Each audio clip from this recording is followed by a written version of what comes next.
Very much indeed for your time just now. Thank you.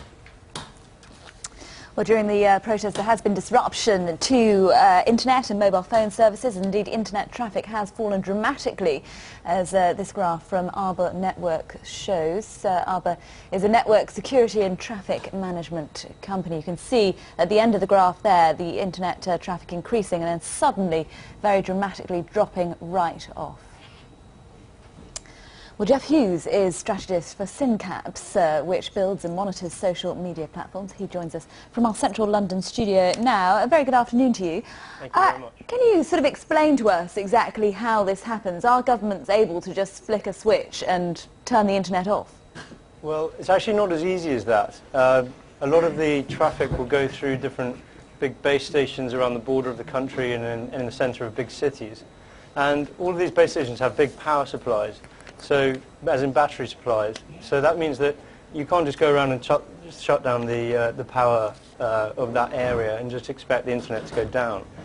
So what they're probably doing is putting some political pressure, maybe police pressure on those buildings, or going in to actually technically turn it off, which is a simpler way of doing it. And what about mobile phone services? They'd have to put pressure on the mobile phone providers, would they? Yes, that's right. So there's actually three probably ways in Egypt that most people access the internet. One of them is via, if they're lucky enough to have broadband in Egypt, they'll use that.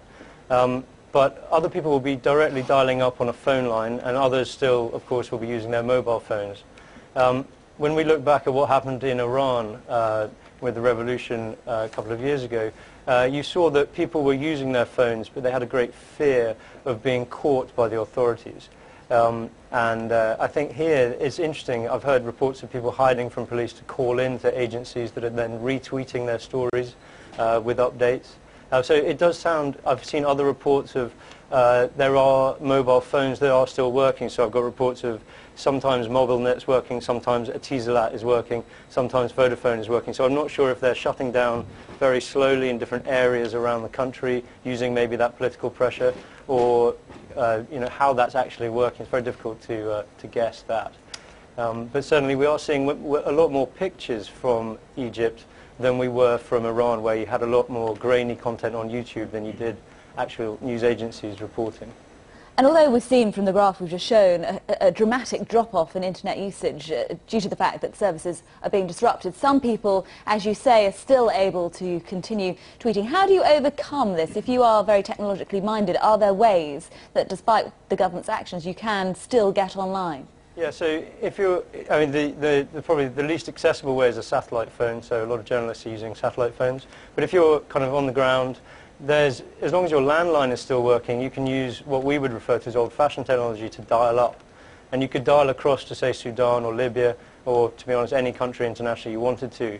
And there are now ISPs offering a free dial-up service from other countries. So if you can get a phone line, you can connect your computer to any country in the world, and you can then access the internet through there. And of course, those countries that have free internet access, so Britain, States, all of what we would call civilized countries, will obviously give those people access to any information they need without any restriction.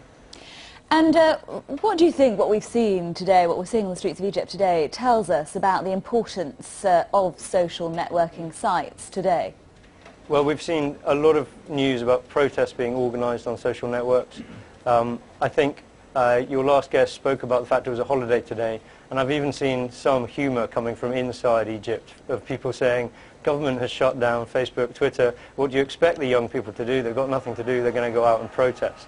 I think behind that comedy there's a serious point, which is tomorrow when the holiday's over, if there's a way that people can organise themselves to go and protest again, they will, and ordinarily they would turn to social networks to do that.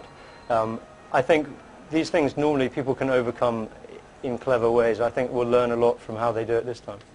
Okay, Jeff Hughes, thanks very much indeed for your time. Thank you.